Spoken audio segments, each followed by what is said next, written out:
पार्थाय प्रतिबोधितां भगवता नारायणेन स्वयं व्यासेन ग्रथितां पुराणमुनिना मध्ये महाभारतम् अद्वैतामृतवर्षिणीं भगवतीम् अष्टादशाध्यायिनीम् अम्ब त्वामनुसन्दधामि भगवद्गीते भवद्वेषिणीम्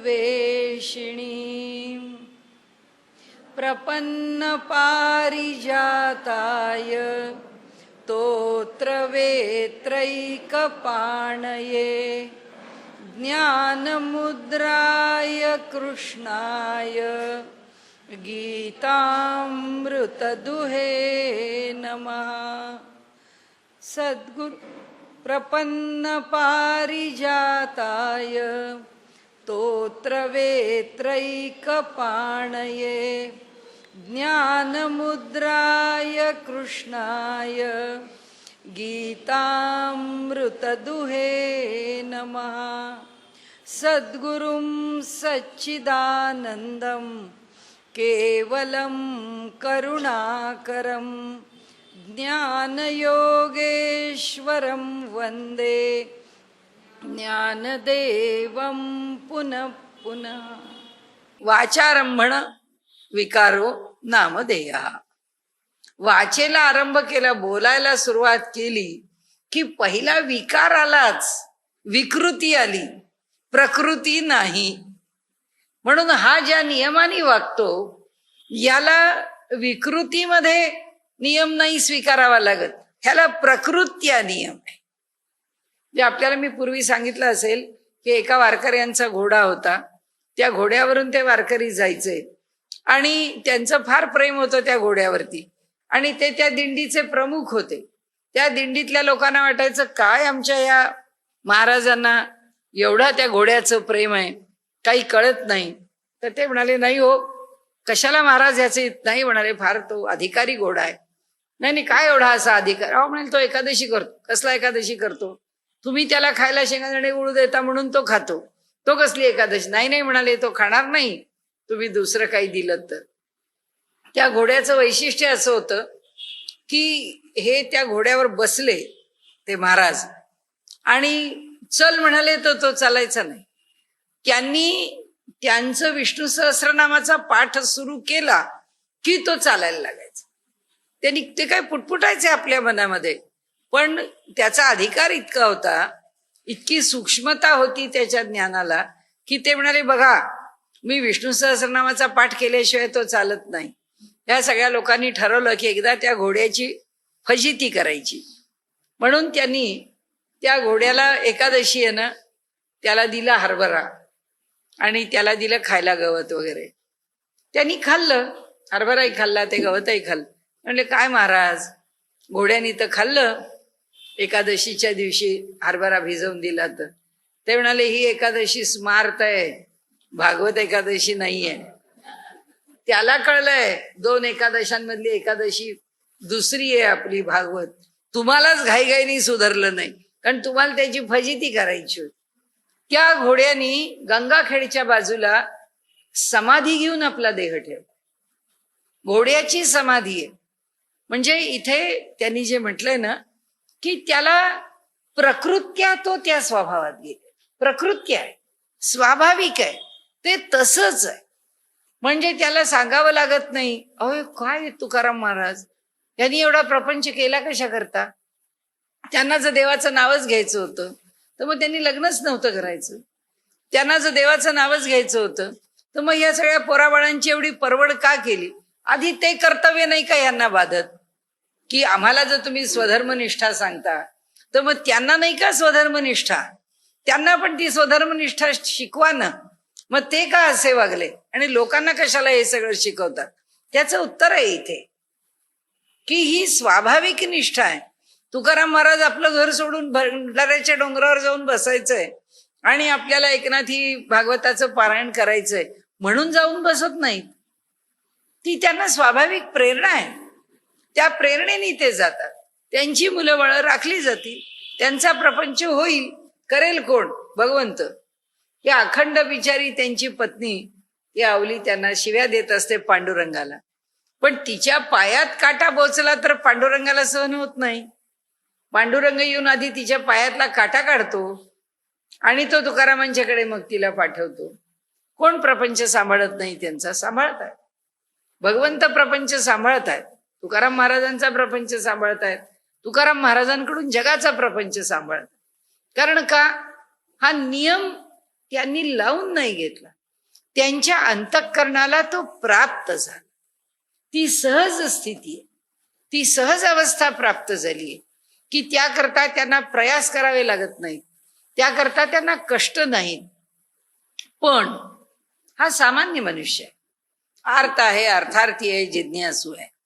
तो आपल्याला नियम लावून घेतो, तो आपली श्रद्धा वाढवतो, तो आपल्या श्रद्धेला अधिकाधिक निष्ठावान बनवण्याचा प्रयत्न करतो. आणि ह्याला पुष्टी कोण देतो? याला पुढे कोण ढकलतो? याला प्रोत्साहन कोण देतो? याला यश कोण देतो? परमात्मा. परमात्मा सांगतो की मी त्याची जी श्रद्धा आहे ती अधिकाधिक दृढ करत जातो, त्याला मी अधिकाधिक पुढे घेऊन जातो. आता हे या सगळ्यांच्या बाबतीत आहे, त्याच्या बाबतीत नाहीये, ज्ञानाच्या बाबतीत नाहीये. आणखीन एक विषय आहे इथे की यो यो याम याम तनुम भक्तः. आता मूळचा प्रश्नाच्या उत्तरापाशी आपण अधिक जवळ आलो की वेगवेगळ्या रूपामध्ये ईश्वराची उपासना आम्ही स्वीकारलेली आहे. रूप वेगळी वेगळी आहे भगवंताची. कुठे गणपती आहे, कुठे कृष्ण आहे, कुठे राम आहे, कुठे मारुती आहे, कोणतंही घ्या, देवी आहे. पण ही सगळी दैवत जेव्हा रूपाला येतात, जेव्हा आकार धारण करतात, तेव्हा ते एक मर्यादा स्वीकारतात. त्यांना एक मर्यादा आहे. कशाची मर्यादा आहे? आधी भौतिक, आधी दैविक आणि आधी आत्मिक. मनुष्य दैवतांना या तीनही पातळीवर जाणतो. ज्याला उपासना करायची आहे तो या तीनही पातळीवरती दैवतांचं स्वरूप जाणून घेतो. आधी भौतिक पातळीवर गणेश कसा आहे? गणाधीश जो ईश सर्वा गुणांचा, मुळारंभ आरंभ तो निर्गुणाचा. म्हणाले गणपतीचं वर्णन करताना गणांचा धीशच आहे, तो अधिपती आहे, मोठ्या सैन्याचं नेतृत्व करण्याचं. कुठेही नेतेपणाचे गुण कोणत्याही दिशेने ज्याच्याकडे आहेत. नंतर तो मंगलमूर्ती आहे, तो मंगलांचंही मंगल करणारा आहे, सर्व कार्याचं मंगल करणारा आहे, सर्व कार्यामधलं अनिष्ट दूर करणारा आहे. हे सगळे त्याच्या अधिभौतिक पातळीवरचे त्या गणेशाचे गुण आहे. आधी दैविक पातळीवरती ज्या ह्या देवता आहेत, या देवतांची उपासना तीनही पातळीवर करता येते. आपल्याला विषय समजून घ्यायचा आहे म्हणून आपण अधिदैवताच्या पातळी उतरलो, नाही तर आपल्याला काही आवश्यकता नाही आहे. अधिदैवतांच्या पातळीवरती देवतेची उपासना कशी होते? अधिदैवताच्या पातळीवरती देवतेचा जो मंत्र आहे त्या मंत्राला ती देवता अधीन आहे. त्या मंत्राच्या ठिकाणी ती देवता अधीन असल्यामुळे आता हा कशा प्रकारे त्या देवतेला आपल्या ठिकाणी अधीन करून घेतो याचं महत्व आहे, किंवा याच्याशी ते निगडीत आहे. कसं निगडीत आहे? तर ती देवता अधिदैविक पातळीवरती अधिदैवत म्हणून त्याची उपासना करून त्या दैवताला प्राप्त करून घेत. गणेश आहे, गणेशाला जर प्राप्त करून घेतलं तर अधिदैवताच्या पातळीवरती मिळणारं फल कोणतं आहे? पृथ्वीशी निगडीत असणारी जेवढी फलं आहेत ती सगळी गणेश उपासनेने प्राप्त होतात.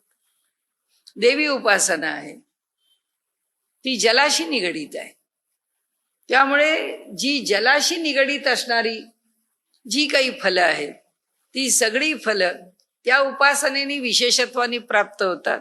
उलट म्हणून ज्याला ही उपासना ज्याच्या ठिकाणी सिद्ध होते त्याला काही प्रमाणामध्ये जलावर नियंत्रण प्रस्थापित करता येतं. अनेक प्रकारांनी त्याची उदाहरणं आहेत की जलावरून काही खेचून घेणं, काही जलामध्ये कोणी बुडतो आहे त्याला त्याच्यापासून वाचवणं, जलाच्या तळात काही आहे ती वस्तू काढून देणं. साधी गोष्ट आहे. त्या जलाचा संबंध आमच्या देहाशी आपण नेहमी म्हणतो की त्याचा जो रस तन्मात्र आहे तो आमचं ब्लड प्रेशर कंट्रोल करतो. जलच आहे. या सगळ्या जलाशी निगडीत असणाऱ्या गोष्टी नियंत्रणात राखणं किंवा त्याच्यावरती नियंत्रण प्रस्थापित करून देणं, हे सगळं बिघडलेलं. माझ्या ओळखीच्या एका ग्रहस्थांना असाच मी आपल्याला ती घटना सांगितली की नाही मला माहीत नाही, पण त्यांना असाच कॅन्सर झाला. कॅन्सर ग्रेड 4 स्टेजला कळला. डॉक्टरांना आधी कळला नाही, इतरत्र होते. मग ते टाटाला गेले. तिथे कळला. त्यांनी सांगितलं की आता यातनं तुम्ही मागे फिरू शकत नाही. आता तुम्हाला इथून काही मिळवता येईल असं मला वाटत नाही. म्हणजे काही 1 वर्ष 2 वर्ष 4 वर्ष 5 वर्ष मिळाली आहेत आणि मग तुम्ही लहान तरुण मुलगा होता, 31-35 वर्षाचा, तर तुझ्या प्रपंचाकरता आता तुला काही करता येईल असं दिसत नाही. तू त्याची काय आहे ती व्यवस्था लावून टाक असं त्यांनी सांगितलं. आणि मग ते आले इथे. त्यांचा खाजगी धंदा होता, स्वतःची दुकानं होती, व्यापारी होते. तर तिथे गेल्यानंतर आता वडिलांना सांगायचं म्हणजे मोठं कठीण आहे, कारण मुलाच्या बद्दल वडिलांना सांगायचं की बा हे असं असं माझं काय महिना मिळतो का 15 दिवस मिळतात काय माहित नाही. कारण जेवण सुटूनच 1 वर्ष झालं होतं. जेवण जातच नव्हतं. शरीर अगदी कृश होत आलं होतं. त्यांनी घरी येऊन आपल्या वडिलांना, फक्त वडिलांना सांगितलं कोणालाही घरात सांगू नका, पण मी जाऊन आलो, हे काही फारसं हे नाहीये. तर वडील म्हणाले तू आपला जा गोरट्याला, आपल्या आप्पांकडे जा आणि त्यांना सांग काय झालंय. तो आला. तिथे आल्यावर म्हणाला की मला भेटायचंय आपल्याला. भेटला. त्यांनी सांगितलं असं असं मला त्रास होतोय, काय करावं. त्यांनी सांगितलं की काही करू नकोस, बस मी तुला एक औषध देतो आणि घरी काही कोणाला सांगू नकोस, इथे या मी काय दिलं काय नाही. ठीक आहे म्हणाल. त्यांनी काहीतरी औषधं काढली, काहीतरी खाल्ली, त्याला खायला. तो म्हणाला मी कसं गिळू हे, मला काही गिळताच येत नाही. गिळलं जाईल म्हणाले. औषध घे, माझ्यासमोर पाणी घे, औषध घे.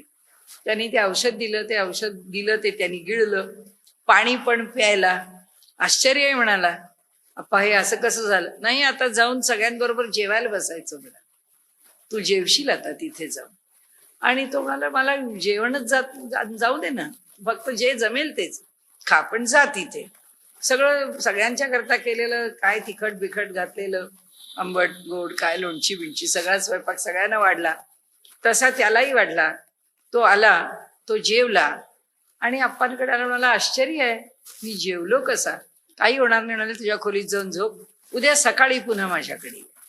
त्यांनी त्याला सकाळी 9 वाजता आपल्या खोलीत बोलावलं आणि त्याला सांगितलं की हे खलून आता मी तुला औषध दिलंय, हे औषध घे, इथे पाणी पी, आज दुपारी आरतीला थांब, आरती झाली की प्रसाद घे आणि घरी जा, तुला आता कोणतंही दुखणं नाही. आणि मी जोपर्यंत जिवंत आहे तोपर्यंत तुझं दुखणं कशाने बरं झालं हे कुणाला सांगायचं नाही. माझ्या पश्चात तू काय करशील ते कर, त्याच्यावर माझं नियंत्रण नाही. पण जोपर्यंत मी आहे. तो घरी गेला आपल्या, नेहमीसारखं जेवण खाण सगळं आयुष्य सुरू झालं. आपल्याला वाटतं ह्या सगळ्या अंधश्रद्धा आहेत. ह्या अंधश्रद्धा नाही. ह्या ज्या आहेत या त्यांच्या अधिकाराच्या गोष्टी. काय काय मिळवलंय त्यांनी. आधी भौतिक सामर्थ्य त्यांना प्राप्त झालंय ईश्वराच्या कृपेने. आधी दैविक सामर्थ्य त्यांना प्राप्त झालंय ईश्वराच्या कृपेने. ईश्वराची कृपा नाहीच, आता ते ईश्वरच आहे. इथे म्हटलंय ना भगवंतानी की त्या भक्त, तो जो ज्ञानी भक्त आहे त्या ज्ञानी भक्ताचं शरीर मी आहे आणि तो आत्मा आहे माझा. म्हणजे आमच्यातलं नातं काय आहे. तर शरीराला काही किंमत आहे. जे अशाश्वत शरीर आहे ते त्याचं अशाश्वत शरीर म्हणजे मी आहे. आणि मी जो आहे त्या माझा आत्मा म्हणजे माझा ज्ञानी भक्त. अलग नाहीतच ज्ञानी भक्त आणि भगवंत, ही ज्ञानी भक्ताची गोष्ट झाली. आता या इतरत्र की ज्या ज्या दैवताची उपासना करावी त्या त्या दैवताची उपासना जेव्हा आपण अधिदैवताच्या पातळीवर जातो तेव्हा आपल्याला त्याच्या मर्यादा कळतात. त्या त्या दैवताची एक एक मर्यादा आहे. त्या मर्यादेमध्ये ती ती देवता कार्यकारी आहे. उपासना करताना आम्ही जेव्हा म्हणतो की हाच गणेश परब्रह्म आहे, हाच गणेश शंकर आहे, हाच गणेश विष्णू आहे, हाच गणेश ब्रह्मदेव आहे, हाच रुद्र आहे, हाच सर्व देवता आहे, असं जेव्हा आम्ही म्हणतो तेव्हा आम्ही गणेशाच्या त्या मूर्तीच्या पलीकडचं गणेशाचं जे मूळ रूप आहे या रूपाला स्मरतो. आता आम्ही त्या बंदिस्त रूपाला नाही स्मरत. जेव्हा आम्ही ते स्तोत्र म्हणतो तेव्हा गणेश प्राधान्य राहत नाही, त्याच्यामध्ये सर्व व्यापित्व प्राधान्य राहत. याच्या पलीकडे असणारं जे तत्व आहे निर्गुण तत्व ते प्रधान राहत. म्हणून सगळ्या संतांनी आपल्याला उपदेश करताना एक गोष्ट सांगितली आहे की परमात्मेची उपासना करताना तो कुणी विठ्ठलाची करील, कोणी रामाची करील, धारकरी आहे तो रामाची करील, वारकरी आहे तो विठ्ठलाची करील, तो कृष्णाची पण करील, कोणी नरसिंहाची उपासना करील. उपासना कुणाचीही करील, पण ती उपासना करत असताना या सगुण उपासनेच्या मागे तो किती जातो, या सगुण उपासनेला तो किती ओलांडतो, अनुभव कशाचा घेतो. सगुण उपासनेचा सगुण उपासनेबरोबरच अनुभव घेतो.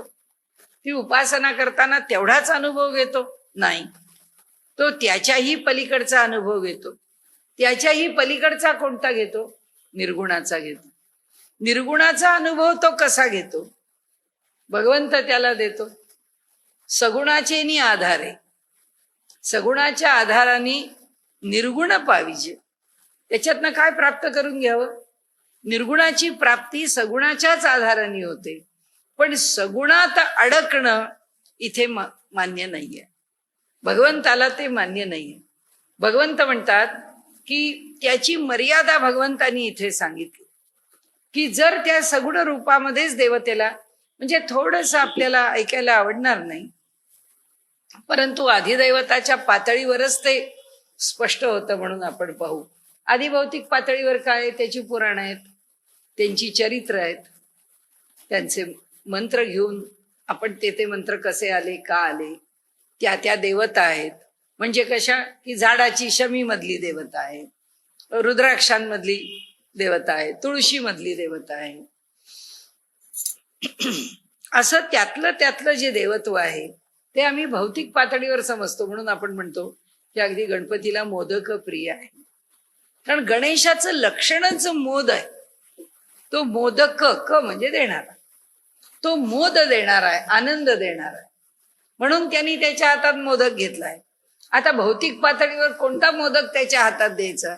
आम्ही घरात शिजवून, आम्ही घरात बनवून. म्हणून गणपतीला मोदक कशाचे? त्याच्या नैवेद्याचे. का? कारण त्याच्या आवडीचे. म्हणजे हे जे आहे ना, हे भौतिक पातळीवर देवतेला तिथे तिथे सीमित करतो ना आपण. गणपतीला दुर्वा वाहतो. आता आपल्याकडे मारुतीला मी असंच पांढरी फुलं वाहिली होती आणि मारुतीला वरती त्यांच्या डोक्यावर बेल व्हायला होता आणि त्या फुलांच्या इथे खाली तुळस वाहिली होती. आमच्या शेजारी राहणाऱ्या त्या अगदी चांगल्या मारुती भक्त आहेत. त्या म्हणल्या, मारुतीला तुळस का वाहिली? म्हटलं रामाचा भक्त आहे म्हणून. कारण जरी तो भगवान शंकर असला तरी तो रामभक्त आहे आणि रामाला म्हणजे विष्णूला तुळस प्रिय आहे म्हणून वाहिली. नका वाहू कधी, फक्त बेलवा, फक्त बेलवा. कारण त्यांना त्या मारुतीचं जे रुद्र रूप आहे याच्या पलीकडे त्यांना त्याचं रूप मान्य नाही. कारण का? उपासनेमध्ये ती दृढता आहे ना त्या मारुतीच्या ठिकाणी. मग त्याला काय व्हायचं? पांढरं व्हायला ते चांगलं केलं म्हणाल्या, कारण तो शेवटी भगवान शंकर आहे. शंकराला पांढरं वाहतो तसं मारुतीला पांढरं व्हायलाच बरं झालं. पण कशाला तुळस वाहिली? म्हणजे मनुष्य आपल्याला आपण करतो मर्यादित असं नाही. ब्रह्मसूत्रामध्ये विषय सोडवताना साधनेच्या मार्गावर सांगताना त्यांनी सांगितलंय की हे सगळं काही ब्रह्म आहे असं आम्हाला कळत असलं तरी उद्या म्हणाले गणपतीला दुर्वा सोडून बेल व्हायचा नाहीये, किंवा विष्णूला तुळस सोडून दुर्वा व्हायच्या नाहीये. ज्या त्या देवतेची उपासना तशी तशी सीमित आहे. मग आता दुसऱ्या बाजूने भक्ताला फल पाहिजे, त्या फलाकरता भक्त उपासना करतोय. मग ती उपासना करताना सुद्धा हे सगळे नियम सांभाळावे लागतात.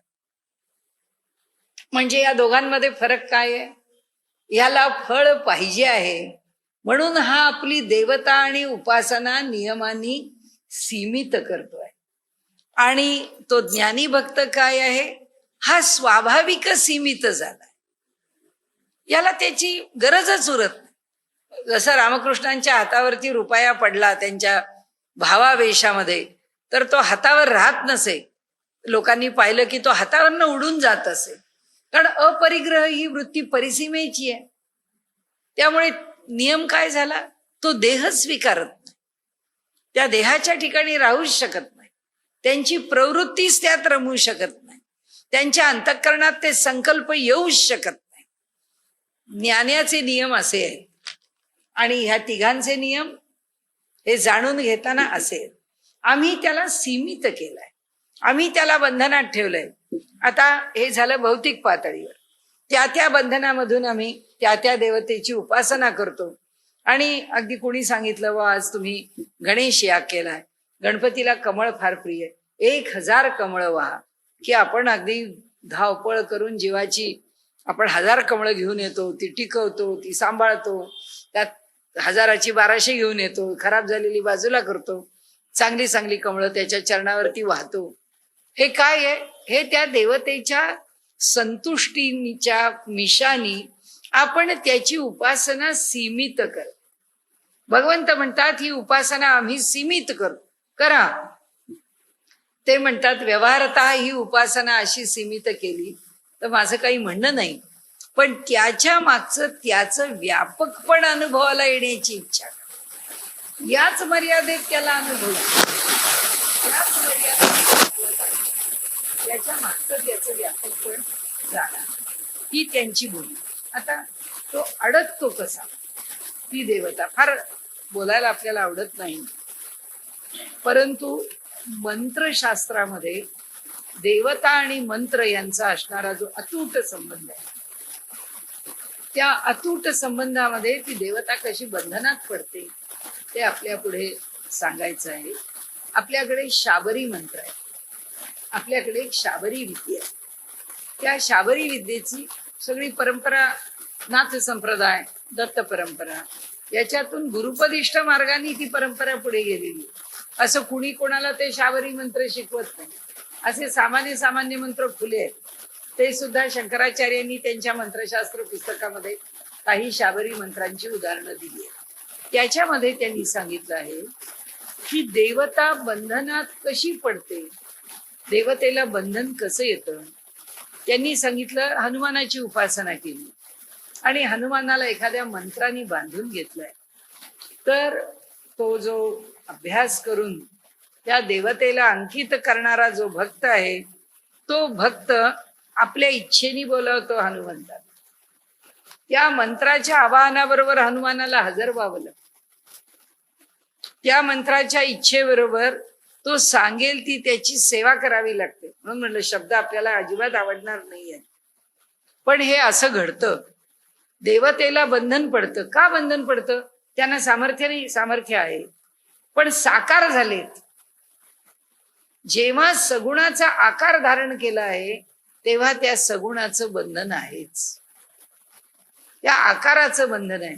आणि म्हणून इथे भगवंत सांगतात या सगुण साकाराच्या मागे असणारं निर्गुण निराकार रूप ओळखा. आणि म्हणून ज्ञानदेवांनी आपल्या अभंगामध्ये म्हटलंय, तुझं सगुण म्हणू की निर्गुण रे, सगुण निर्गुण एक गोविंदू रे. म्हणाले तुला सगुण म्हणावं काही अडचण नाही, उपासना करण्याकरता तुला सगुणातच पाहावं लागेल. तुला निर्गुण म्हणू का? तुझं वास्तव रूप तसंच आहे की ह्या कशाच्याही बंधनाच्या तू पलीकडे आहेस, या कोणत्याही लक्षणांच्या तू पलीकडे आहेस. म्हणून आपण उपनिषदांचं एक वाक्य नेहमी घेतो ना, तदेव ब्रह्मत्वम विधी नेदम यदिदम उपासत. परब्रह्माचं स्वरूप ते आहे असं समज की ज्याची उपासना आम्हाला कधी करताच येत. आम्ही गणेश रूपामध्ये उपासना केली, ही ह्या प्रतीकाची उपासना केली, ब्रह्माची नाही. ब्रह्म त्याच्या पलीकडे. गणेश हे रूप त्यांनी घेतलंय. हे जे परब्रह्म आहे त्यांनी सगुणामध्ये आम्हाला या उपासनेचा आनंद दिलाय, म्हणून ते तिथे सीमित नाहीये, ते त्याच्या पलीकडे आहे. म्हणून आपल्याला म्हटलं ना की त्याचा एकदा तंत्र, एकदा प्रकृती, एकदा सृष्टीचे नियम स्वीकारले की देवता पण बंधनात पडते. म्हणून तिला रावणाला सुद्धा प्रसन्न व्हावं लागतं, कारण त्यांनी त्या प्रकारची उपासना केली आहे. म्हणून आपल्याकडे उपासनेचा एक प्रकार राक्षसी उपासना या नावानी. उपासनाच राक्षसी, कोणत्याही स्वरूपात करू दे, पण देवाची उपासना केली आहे, देवाला प्रसन्न होणं भागच आहे. पण आता जो त्या बंधनाच्या पलीकडे आहे, तो त्या बंधनाच्या पलीकडे असणारा जो परमात्मा आहे, त्याला काय करावं लागतं? हे सगळे तिकडे जातात. त्यांनी सांगूनच ठेवलंय, यदा यदा ही धर्मस्य ग्लानिर्भवती अभ्युत्थानम अधर्मस्य परित्राणाय साधूनाम विनाशाय च दुष्कृताम धर्म संस्थापनार्थाय. 5 गोष्टींकरता संभवामी युगे युगे. मला पुन्हा पुन्हा जन्म घ्यावा लागतो. तो कुणाला घ्यावा लागतो? त्याला जन्म घ्यावा लागतो. म्हणजे काय करावं लागतं? त्याला हे सगळं बंधन स्वीकारावं लागतं. प्रकृतीचा आश्रय करावा लागतो. प्रकृतीचा आश्रय करून तो जन्माला येतो. राम लहान आहे का? मुळीच नाही, साक्षात परब्रह्मच आहे. पण त्या परब्रह्माने आश्रय कोणाचा केलाय? प्रकृतीचा. प्रकृतीच्या आश्रयाने आल्यामुळे ते कशात पडले आहेत? ते बंधनात पडले. कुणाच्या? या प्रकृतीच्या नियमाच्या. आणि म्हणून प्रभू रामचंद्रांची उपासना करताना समर्थांनी पण म्हटलंय ना, माझा राम कसा आहे? पूर्ण काम आहे, पण तो आत्मा राम आहे. तो राजा राम आहेच, पण त्याच्याही पलीकडे जाऊन तो आत्मा राम आहे. ते साक्षात आत्मस्वरूप आहे. परमात्मा हा कोण आहे? तो परमात्मा आहे. ते श्रेष्ठ असं हे ज्याला कळलं, किंवा ही उपासना ज्यांनी जाणली, इथे ते म्हणतात ती उपासना ही कशी आहे? व्यापक आहे. याच्याकरता उपनिषदांनी वचन काय दिलं? यो वै भूमा तत्सुखम नाल्पम सुखम अश्नुते. तुम्ही अल्पात स्वीकार केला. परमात्म्याला तुम्ही गणपतीत पाहिला. मी गणपतीत पाहिला म्हणजे माझं आराध्य दैवत, आता इथे सांगितलंय तसं एकभक्ती, एका दिशेने भक्ती करायची आहे. म्हणजे गणपतीची उपासना करत असतानाच शंकराची उपासना घेतली, त्याच्या उपासनेबरोबर विष्णूची उपासना घेतली. ते म्हणतात असं नाही चालत. तुम्हाला उपासनेमध्ये जर पुढे जायचं आहे तर सर्व देवता तुम्हाला आवडतात, त्यांना नमस्कार करा, त्यांच्या ठिकाणी श्रद्धा ठेवा. पण उपासनेकरता भक्ती एकाचीच आहे, भक्ती त्याचीच करायची. आणि त्यामुळे त्या भक्तीचा थोडासा टोकाला जाऊन, जसं रामानी म्हटलंय, येथे उभा का रामा मनमोहन मेघश्यामा. त्या विठोबाच्या इथे काय केलं तुम्ही? सीतामाईंना कुठे टाकलं? धनुष्यबाण कुठे टाकून दिलं? कुठे गेले हनुमान? कुठे गेले भरत शत्रुघ्न? इथे कसे असे एकटे कमरेवर हात ठेवून तुम्ही उभे राहिलात? त्यांनी म्हटलं की मला तो तिथे दिसतच नाही विठ्ठल, माझा रामच दिसतो. जसं तुलसीदासांनी म्हटलं, अहो काय वृंदावन शहर आहे हो, मी इथं आलो, तुम्ही मला फार चांगलं शहर म्हणून बोलावलं. या शहरामध्ये एका कृष्णाशिवाय मूर्तीच नाही दुसरी. आमच्या रामाचं एखादं तरी मंदिर बघा. म्हणाले तुलसीदास तव नमय धनुष्य बाण लोहा. अरे याच्या हातात मुरलीधराच्या पुढे काही नमस्कार करत नाही म्हटले. हातात धनुष्यबाण घ्या तेव्हा नमस्कार कर. हे काय आहे? आपल्याला आपल्या दैवताशी सीमित करून. मग सीमित करायचं का नाही करायचं? करायचं. उपासनेमध्ये सुरुवातीला आपल्या मनाकरता सीमित करावं लागतं. पुढे ते आराध्य दैवत आपला विषय बनतो. म्हणजे आपल्या अंतःकरण एकला नयनाला विषय तो जाहला, नाट्यगीतातच म्हणायला पाहिजे असं. भक्तीचं तेच सूत्र की त्याच्या ठिकाणी एकच विषय अंतःकरणाचा, म्हणून ती एक भक्ती, ती एकविधा भक्ती आहे, एका दिशेने जाणारी भक्ती. ती भक्ती करत राहिली की ते दैवत्य पुढे भगवंतांनी सांगितलंय की ती अचल श्रद्धा आहे, ते दृढ करण्याचं काम मीच करतो. या उपासनेमध्ये हा जर अगदी दटून उभा राहिला, हा जर पक्केपणाने खंबीरपणाने उपासना करत राहिला तर काय होईल म्हणाले पुढे, पुढे त्याला माझं यथार्थ रूप दाखवलं. जसं भगवान म्हणजे विठ्ठलानी आपल्या नामदेवांना जेव्हा हा विठ्ठल आणि विठ्ठलाची मूर्ती सोडायला तयारच नाही, त्या मूर्तीच्या पलीकडे आपली उपासना न्यायला तयारच नाही, मग आता काय करावं, याला जर ही उपासना सोडवत असेल याला काम करू. नामदेवांना कुणी करायचं शाण, म्हणाले नामदेवा आता इथं राहू दे मला पंढरपुरात, आणि तू जा औंढे नागनाथला, तिथे विसोबा खेचर आहेत, तिथे जा. आणि तिथे त्यांना पाठवतात, ते तुझा गुरु आहेत. त्याप्रमाणे ते गेले आणि तिथे गेल्यानंतर त्यांनी पाहिलं, त्यांना असं काही झालं. ते म्हणाले काय पाय, काय देह, काय शरीराची अवस्था. आणि अशा अवस्थेमधला हा मनुष्य आपल्या जोड्यांचे सहित आपले पाय त्या शंकराच्या पिंडीवर ठेवतोय. म्हणाले बापरे बापरे, सगळा धर्म बुडावलाय या माणसं, आणि ह्याला मला गुरु करायला सांगितलंय भगवंतानी, कठीण आहे. तर त्यांनी त्यांना म्हटलं, हो तुम्ही एक करा, मी फार सगुणाचा भक्त असलेला मनुष्य आहे, हे असं देवाच्या अंगावरती जोड्याचे पाय ठेवलेले मला बघवत नाहीत, आपण ते पाय खाली ठेवा. ठेवतो म्हणाले, पण मला अशी जागा दाखव की जिथे परमात्मा नाहीये. अहो म्हणाले मूर्ती इथं आहे, इकडे पाय ठेवा. ते पाय ठेवायला लागले की खाली शंकराची पिंडी तयार.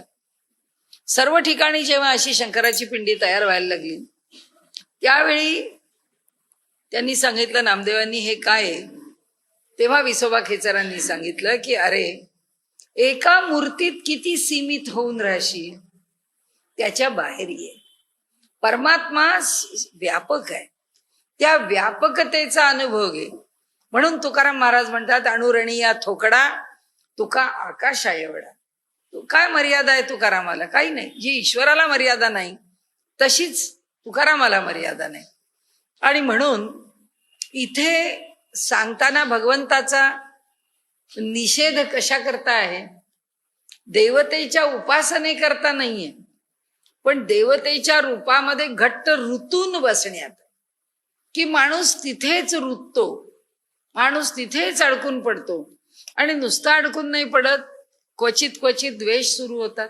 आपण एकेकांची चरित्र जर पाहिलीत, कधीतरी आपण बघू, रामानुजाचार्यांचं चरित्र पाहण्यासारखं आहे, मध्वाचार्यांचं चरित्र पाहण्यासारखं आहे. अद्वैती गुरु आहेत आणि मध्वाचार्य द्वैत सांगायला निघालेत. त्या अद्वैती गुरूंना बिलकुल पटत नाही हे द्वैत सांगणार. किती प्रकारांनी अनेक गोष्टी त्या चरित्रामध्ये घडल्या आहेत. रामानुजाचार्यांच्या चरित्रामध्ये तर विषप्रयोग करण्यापर्यंतच्या गोष्टी झालेल्या आहेत. आता हे अद्वैताचं तत्वज्ञान शिकवत आहे आणि आपापसामध्ये मारामाऱ्या करून विषप्रयोग करतात. मग आता भगवंत म्हणतात, ही कोणती उपासना, हे कोणतं ज्ञान, ही कोणती जाणीव. आपण एक छोटा प्रसंग घेऊन हा विषय शेवटाला आणू. आता ज्ञानी भक्त आहेत, रामकृष्ण परमहंस आहेत, गळ्याला कॅन्सर झालाय.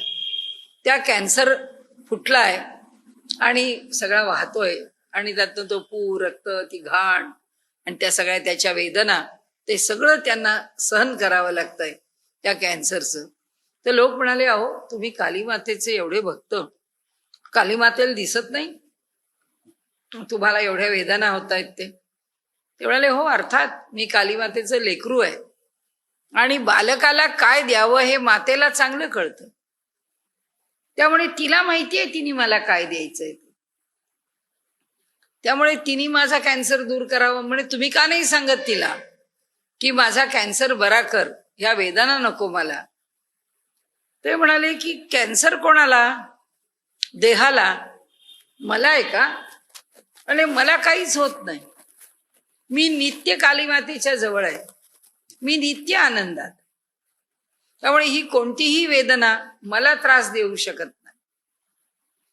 ते खूप मोठे असतील, अधिकारी असतील, त्यांचा अधिकार सामान्य माणसाला येणार नाही. हे जसं खरं आहे तसंच सामान्य मनुष्याच्या उपासनेमध्ये ईश्वर काय फक्त रामकृष्णांना सहाय्य करतो, आम्हाला पण करतो. म्हणजे असं थोडंच आहे की रामकृष्णांना वेदना आहे, ती वेदना का त्यांनी दिली आहे त्यांना ते ईश्वराला माहितीये, पण आम्हाला का वेदना असतील किंवा होतील ते आता आम्हाला माहिती आहेत, आमच्या कर्मानी आहेत, आमच्या कर्माचं फळ आहे. म्हणून आम्ही वेदना, म्हणून आम्ही दुःख, म्हणून आम्ही प्रतिकूलता, म्हणून आम्ही त्रास झेलत असतो, सोसत असतो. पण जर आम्ही तसेच ईश्वर शरण राहिलो तर भावाला तर कोणी अटकवलं नाही आम्हाला. आमचा भाव किती उत्कट असू शकतो ईश्वर चरणी. आम्ही जर भावाने उत्कट झालो तर आम्हालाही जे आमच्या कर्माने भोगावं लागेल ते भोगावं लागत असेल, पण खरोखरीच परमेश्वर ते देहालाच भोगायला लावी, आम्हाला नाही. त्याचा नियम आहे, त्याचं वचन आहे, आणि त्यामुळे तो त्याच्या वचनाप्रमाणे व्यवहार करील. आणि म्हणून मनुष्य भक्ती करतो, मागतो म्हणून नाही, मागावं म्हणून नाही. त्याला कळतच आहे, त्याला मागणी का हो देव तुमचं ऐकत नाही का? नाही तर लोक असे इतके नवस केले, इतके नवसा सायासानी अनेक गोष्टी मिळवाव्या म्हणून प्रयत्न केले, फार कष्ट केले, काही आम्हाला मिळालं नाही. आता आमचा त्या देवावर मुळीच विश्वास नाही, आम्ही त्या देवाचा आता काही करत नाही, असं म्हणणारा जो मनुष्य आहे तो मनुष्य त्या दुष्कृतीच्या मार्गाला निघाला, तो काही सुकृतीच्या मार्गाला राहिला. माहित नाही ह्याला जे मिळणार आहे ते मिळण्याकरता किती काळ घालवावा लागणार आहे. तो आपल्याकडे कशाचा दोष पाहतच नाही.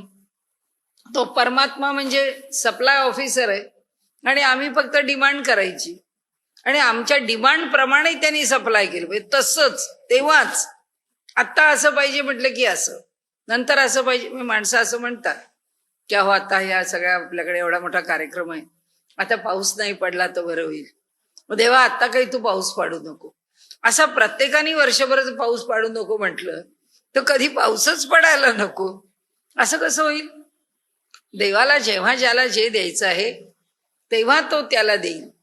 पण देव जर आमच्या उपयोगाकरता असणारं एक आमचं हक्काचं बाहुलं आहे असं समजून जर आम्ही देवाची अर्थार्थी जिज्ञासू आर्त होऊन जरी उपासना केली तरी हे तू देच, त्याकरता जर उपासना केली तर देव म्हणतो नाही, हे इथपर्यंत तू मागतो आहेस, ह्यामध्ये तुझी उपासना नाही सिद्ध होत, यामध्ये तुझी भक्ती नाही कसाला लागत.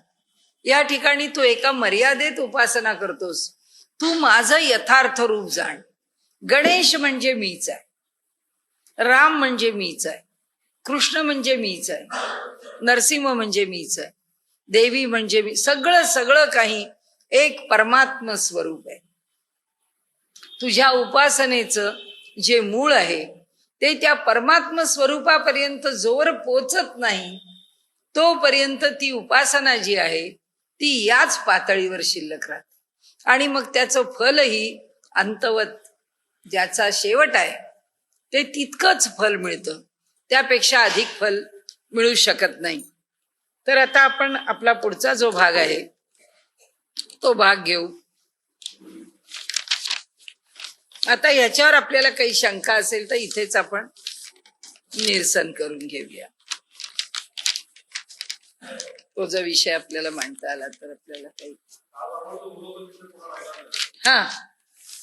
त्याकरता उपासना काय करायची, त्याकरताची जी उपासना हा विषय आहे तो लक्षात नाही, ऐकाल नाही.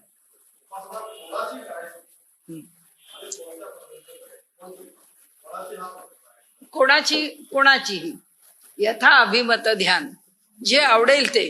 गणेश आवडला गणेश, विठ्ठल आवडला विठ्ठल, कुणी जी देवता आवडेल त्या देवतेची उपासना करायची. त्या देवतेची उपासनेची जी पद्धत आहे त्या पद्धतीप्रमाणेच उपासना करायची. त्या उपासना पद्धतीमध्ये आपला भाव जो आहे तो ईश्वराला जाणताना डोळच ठेवला की त्याची जी अनुभूती आहे, उपासनेचा मिळणारा जो आनंद आहे किंवा जो अनुभव आहे तो अनुभव तो दे, आणि तो व्यापक अनुभव देण्याचं काम त्याच्याकडे राहतं. पण त्याच्याकरता त्या मार्गावर फक्त आपण राहणे. आणि आपण जेव्हा पुढच्या वेळी ह्या 7व्या अध्यायाचं जेव्हा सुरुवातीपासूनचा एकदा गोषवारा घेऊ त्यावेळी त्यांनी ज्या 2-3 गोष्टी सांगितल्या की अस्थितः, एक भक्ती, अचल श्रद्धा, हीच त्याची गमक आहे. की एक भक्ती निवडली की आता मनामध्ये विकल्पाला जागाच नाही.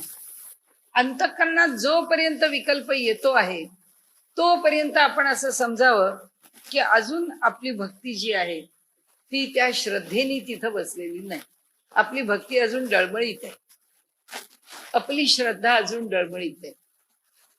त्या दैवताशिवाय दुसरं काही शोधावं लागतं आहे असं जोपर्यंत वाटतं तोपर्यंत उपासना अपूर्ण आहे. उपासना लौकिकच आहे. त्यामुळे लौकिक उपासनेमध्ये षोडशोपचार पूजा आहे, आपल्याला इच्छा होईल तो साधन मार्ग आहे. षोडशोपचार रोज नाही जमली तर पंचोपचार पूजा आहे, तीही नाही जमली तर काळानुरूप चांगल्या मूर्ती आहेत. आजकाल त्या मूर्तींच्या पुढे बसून नुसता नमस्कार केला, समोर फुलं ठेवली, खूप बरं वाटतं. हे सगळं वरचं तंत्र आहे. ते तंत्र प्रत्येकाला सांभाळावं, ज्याला ज्याच्यात रुची आहे तो ते सांभाळेल. असं वाटलं नाही ह्या देवतेला प्रदक्षिणा कराव्यात. प्रदक्षिणा ही उपासना आहे. जसं ज्ञानेश्वरांच्या माऊलींनी एवढ्या 1.25 लक्ष प्रदक्षिणा घातली त्या पिंपळाला, उपासना आहे. पारायण करावं, उपासना आहे. एखादा ग्रंथ निवडला त्या देवतेचा आणि त्या ग्रंथाचं पारायण करत राहिलो, उपासना आहे. हे सगळं करत असताना फक्त यांनी जो सांगितला आहे तो भाव आहे.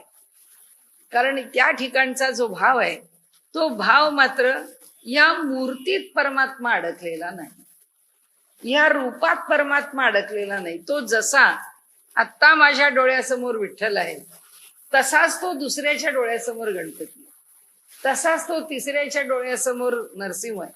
पण हे सगळं त्याचंच रूप आहे आणि ह्या सगळ्या रूपांच्या पलीकडे तो व्यापकतेने भरून राहिलेला.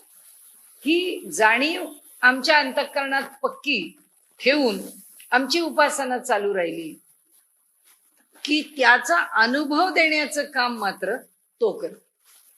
म्हणजे उलट असा विचार केला आपण तर वारकरी संप्रदायामध्ये सातत्याने परमेश्वराच्या सगुण निर्गुण भक्तीचा विषय आहे.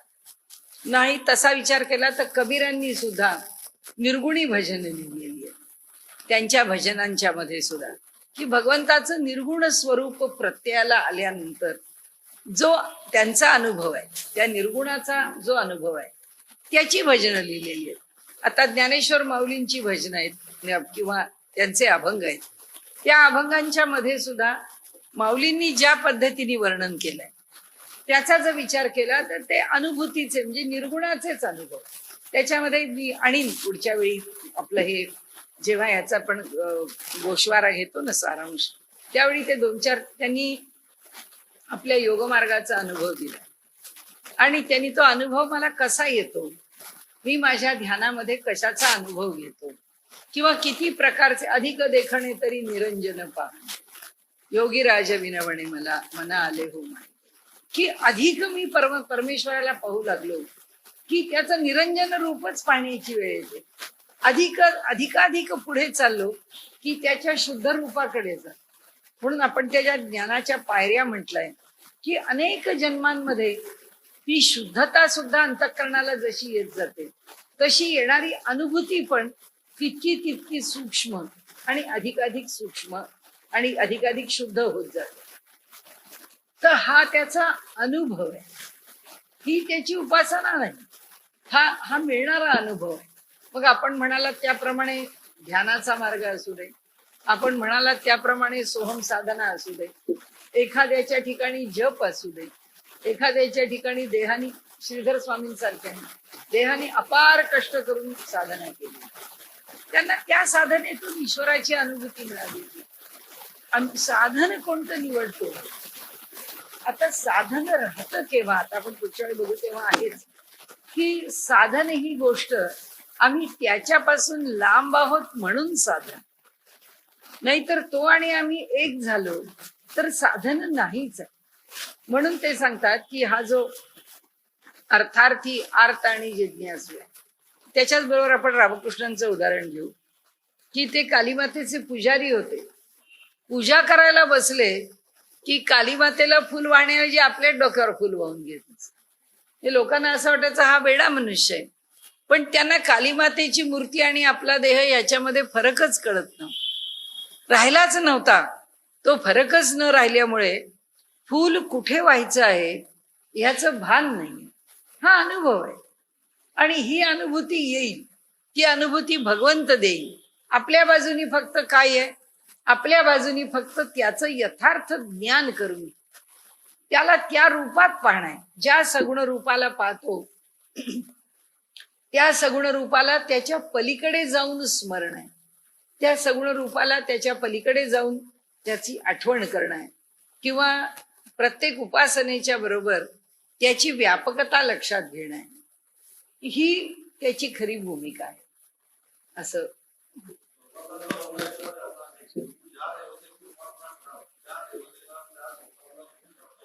हो हो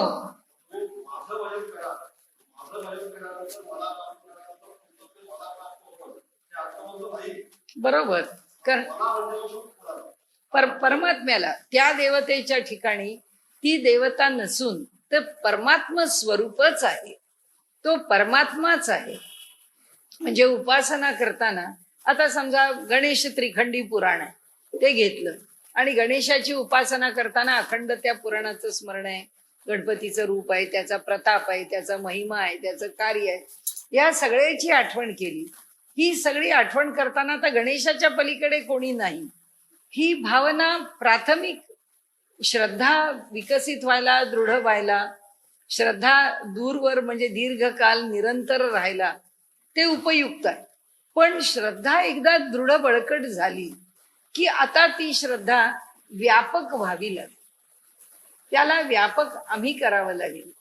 आणि जसं इथे माऊलींनी दृष्टांत दिला ना काल, की म्हणाले अमृताच्या समुद्रामध्ये आम्हाला पोहायला टाकलं तर आम्ही तोंड गच्च बंद करून घेतलं आणि आम्ही काही आ करून त्यातलं म्हणजे ते अमृत प्यायलो नाही.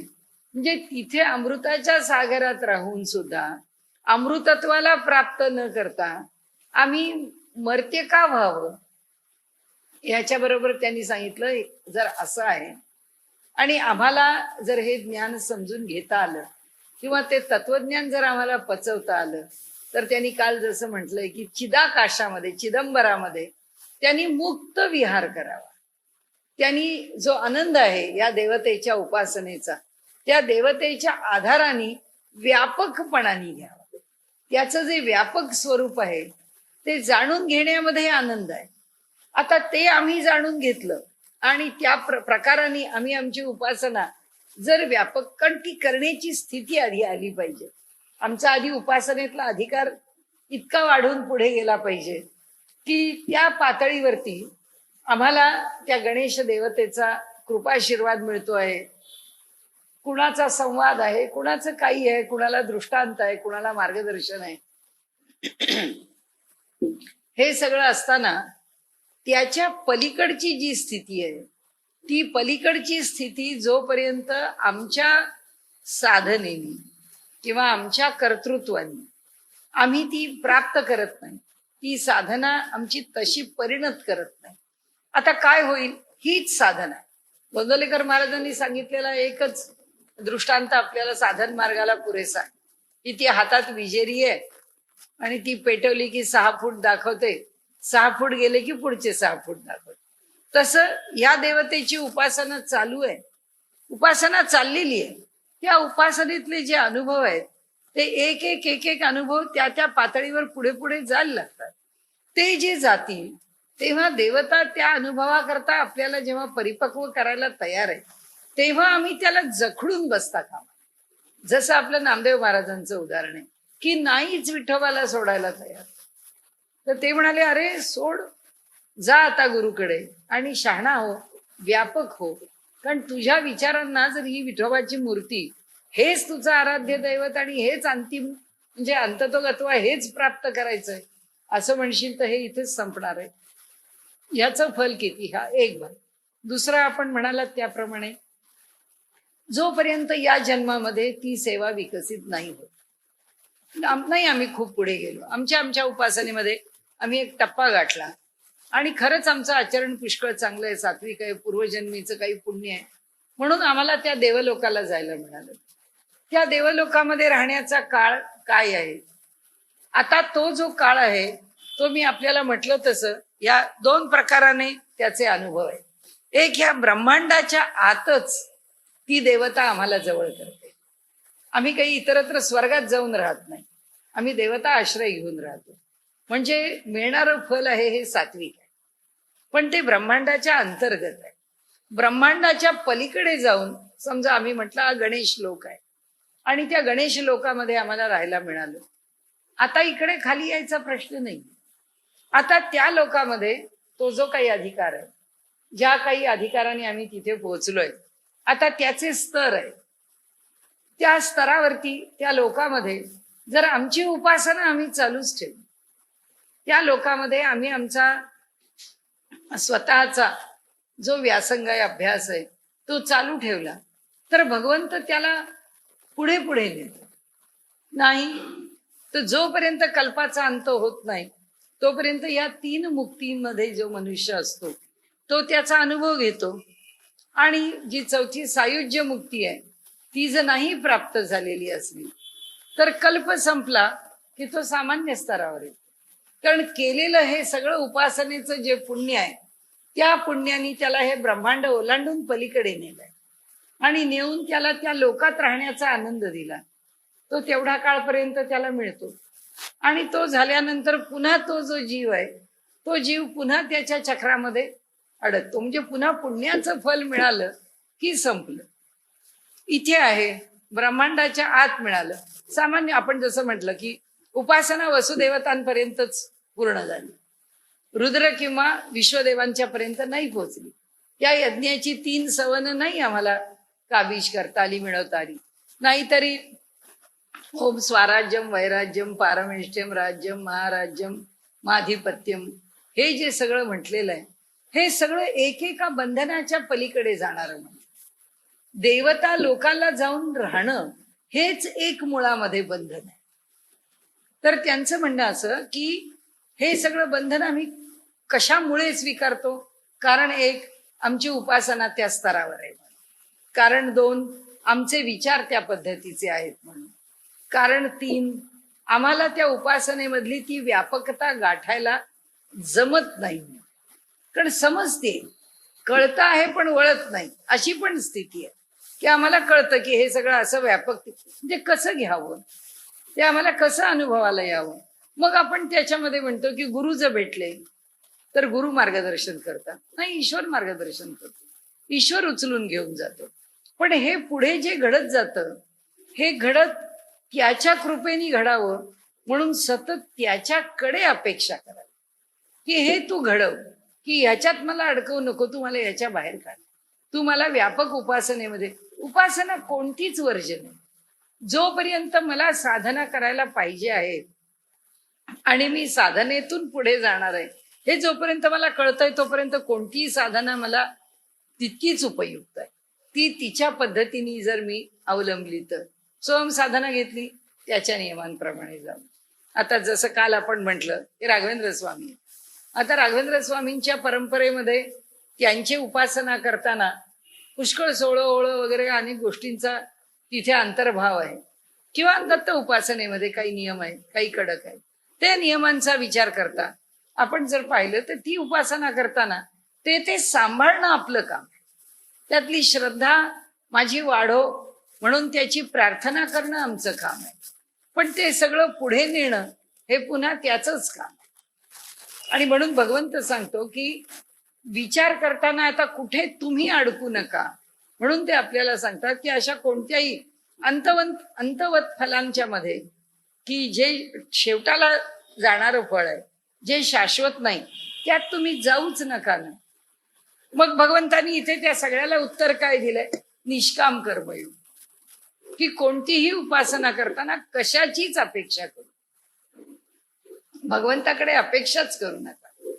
श्रद्धा तो जे देईल ते, तो देईल त्याचा स्वीकार आहे. ईश्वराने मला पाहिलं का, ईश्वराने मला पाहिलं का नाही याचा विचार करायचं मला कारण नाही. पण तो मला जे देतोय ते मला स्वीकार आहे. आणि तो देतो आहे ते माझ्या चांगल्या करताच देतोय. आता मी म्हणून मागणारा कोणी नाही, किंवा मला जे मिळणार आहे त्याच्यावरती चर्चा करणारा मी कोणी नाही. या दोन्ही बाजूनी जेव्हा आमच्या मनामधली ती उपासना विकसित होत जाईल तेव्हा ती उपासना फलद्रूप. पण अमुक एक उपासना त्याकरता करावी नाही. कारण का, उपासना करायला लागलो म्हणजे अभ्यास. आणि जसा अभ्यास वाढत जातो, भगवंतांनी म्हटलंय तसं, अभ्यास वाढला की वैराग्य वाढतं, वैराग्य वाढलं की अभ्यास वाढतो. त्या वाढलेल्या अभ्यासाने वैराग्य अधिक वाढतं.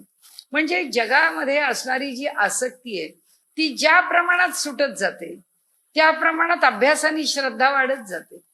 ज्या प्रमाणात श्रद्धा वाढत जाते त्या प्रमाणामध्ये त्या श्रद्धेचं फलस्वरूप असणार आमच्या उपासनेचं फल बदलत जातं. आता ते फल त्यांनी केव्हा कसं कुठे द्यावं, ते एक उपासनेच्या करता असणारं उपनिषदांचं एक वचन आपण अनेक वेळा बोललोय आणि बोलतो की त्याला यमे वैश वृणुते तेन लभ्या तस्यैष आत्मा विवृणुते तनुस्वाम. ज्याला तो परमात्मा वरतो त्यालाच तो आपली तनु प्रकट करतो. म्हणजे त्यालाच तो आपलं यथार्थ स्वरूप दाखवतो.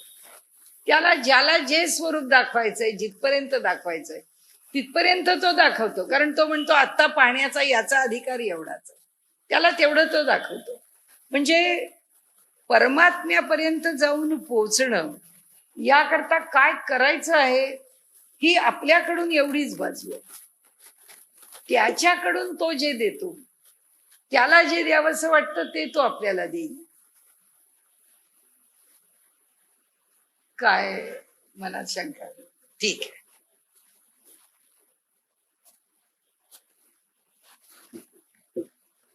वेळ झालीच आहे, आपण फक्त एक श्लोक घेऊन थांबूया.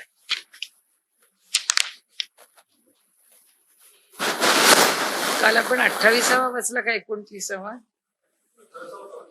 घ्यायचा आहे ना? हा. एषां त्वन्तगतं पापं जनानां पुण्यकर्मणां ते द्वंद्व मोह निर्मुक्ता भजन्ते माम दृढव्रताः. एषां त्वन्तगतं पापं, ज्यांचे पाप नाश झालेले आहेत. तू अंतगतम पापम जनानाम पुण्यकर्मणाम म्हणाले. हा काय असतो? तो पुण्यवान लोकांचा हा भाग आहे. नाश झालेला जो येशाम त्वंतगतम पापम जनानाम पुण्यकर्मणाम, त्या लोकांचं जे पाप पुण्यकर्म करणाऱ्या लोकांच्या पापाचा जेव्हा नाश झालेला असतो तेव्हा ते द्वंद्व मोह निर्मुक्ता भजन्ते माम दृढव्रताः. तेव्हा ते कसे होतात किंवा कसे झालेले असतात? ते द्वंद्व मोह निर्मुक्ता, त्यांच्यातलं द्वंद्व, त्यांच्यातला मोह. काल आपण पाहिलं तसं की अंतःकरणामध्ये असणारे जे इच्छा आणि द्वेष आहे त्या दोघांच्यामधून हा द्वंद्व आणि मोह निर्माण होतो. भजन्ते माम दृढव्रताः. जे यातून मुक्त होतात ते मला निश्चयपूर्वक भजतात. म्हणजे त्याप्रमाणे की ही एक एक पायरी आहे, ती त्या उपासनेची पायरी ओलांडत ओलांडत आपण पुढे जातो. ऐसे विकल्पाचे वायाणे म्हणाले. हे आभासात्मक असे विकल्पाचे काटे देखोनी सणाणे, अत्यंत तीक्ष्ण असलेले काटे आहेत, जे मतिभ्रमाचे पासवणे घेतीची ना. म्हणजे बुद्धीचा भ्रम जो आहे त्यांनी जी माघार घ्यायची आहे, अशा अणकुजीदार काट्यांनी हे आम्हाला जे सारखं टोचलं जात, म्हणजे आमच्या करता आहे की ऐसे विकल्पाचे वायाणे, असा आमच्या मनामध्ये जो विकल्प सारखा निर्माण होतो आणि त्याचे आभासात्मक जे काटे म्हणजे अणकुचीदार असे काटे दृष्टांत दिलाय. मतिभ्रमाचे पासवणे घेतीची ना. बुद्धीमध्ये जो भ्रम होतो त्या भ्रमानी कधी माघार घेतलीच जात नाही. म्हणजे मनुष्य त्याच्यामध्ये गुंतून पडतो. पण उज एकनिष्ठतेचा पाऊली. पण हे वरचं कुणाकरता होतं? आमच्यासारखे संकल्प विकल्पामध्ये अडकून एकदा इकडे होत असतात. त्याला हे दुःखाचे काटे टोचून घ्यावे लागतात. तसंच बुद्धी भ्रमाचे काटे चुकलं बुवा आपलं, तेव्हा असं नको होतं करायला. हे असं राहून गेलं, हे आपल्या करण्यात चूक झाली. काही ना काहीतरी समोर येत राहतं. पण उजू एकनिष्ठतेचा पाऊली. पण उजू म्हणजे सरळ सरळ एकनिष्ठतेनी आम्ही जातो पाऊली मार्ग. रगडूनी विकल्पाची या भाली. म्हणाले हे जे काटे आहेत, हे जे अंतःकरणात निर्माण होणारे यांच्या ठिकाणी आहेत, ते काय करतात? त्या विकल्पाच्या कपाळावरतीच ते काटे चिरडून टाकतात. असं म्हटलंय, रगडूनी विकल्पाची या भाली. महापातकांची सांडिली अटवीजी. ज्यांनी या सगळ्या विकल्पांमधून जी महापातक आहे ती पातक मागे टाकली.